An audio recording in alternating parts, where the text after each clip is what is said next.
The insanely popular Ford Mustang received a redesign for 1967, and although it looked similar to the first generation car, the car was lengthened, widened, and updated with more aggressive styling, including a concave rear panel and new taillights in the back, all the way up to a larger and wider grille opening in the front. It was obviously still a Mustang, but now the legendary design elements from America's pony car were all evolving nicely. This car rides on what Ford called a platform chassis design. It's not a body on a frame or a unibody design. It starts with two boxed side rails that are attached to the floor, and then a couple of cross members tie those together, and then the whole body sits on top of that. And up front, you have a boxed area around the engine which provides structural support for the front of the car and provides some pickup points for the front suspension. At first glance, our feature car appears to be a black convertible GT model with black interior, just one of the 472,000 plus Mustangs built for 1967. Of those, there were 44,808 drop tops built, so we've all seen plenty of these cars. But a closer look reveals some details that make this particular car stand out. The GT equipment group featured the grille-mounted fog lights and narrow and wide racing stripes along the lower sides of the car with a GT badge at the front of the stripe. The GT group also added some performance items like power front disc brakes, F70 14-inch tires mounted on chrome-styled steel wheels, an oversized front sway bar, stiffer springs, and tuned shocks for better handling. This car has a limited slip rear axle and 3 50-to-1 gears. Low restriction exhaust and quad tips rounded out the package. When we pop the hood on this car, we're greeted with a chrome air cleaner lid with a 289 high performance sticker on it, but those can be bought at any Mustang reproduction parts supply shop. So to get the real story, Mustang enthusiasts like to scan the VIN stamped on the driver inner fender for clues to the car's DNA, and this one has all the right letters in all the right places.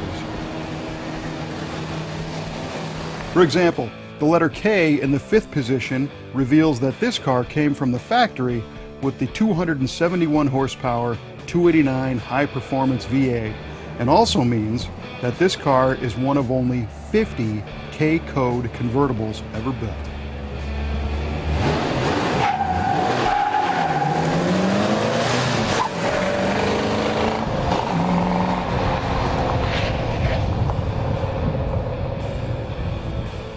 The 67 Mustang was available with 13 different engine options, ranging from a 200 cubic inch 6-cylinder all the way up to a 390 big block. But many people believe that the high-performance 289 delivered the best balance of power and performance. The Hypo 289 was a hot item, with all kinds of thoughtful performance parts installed from the factory. From the top, we see the chrome air filter housing sitting atop a specially calibrated 4-barrel carburetor. The painted intake manifold is a standard cast iron 289 piece, but it's bolted to Hypo cylinder heads, which featured screw-in rocker studs and special valve spring cups to keep the valve train stable at high RPM. A special cam with solid lifters was chosen. The block is the same as a regular 289, but it had stronger main caps installed. This engine also has a treated crankshaft and upsized 3/8 connecting rod bolts. Forged 10.5-to-1 high compression pistons were used, and the Hypo also used a special crank weight and balancer. The free-breathing exhaust manifolds were unique to the 289 Hypo, and it also had a dual-point distributor. The result was a 271 horsepower rating with 312 pound-feet of torque and the ability to spin to 6,000 RPM, which ratcheted the fun factor up to 11 on these cars.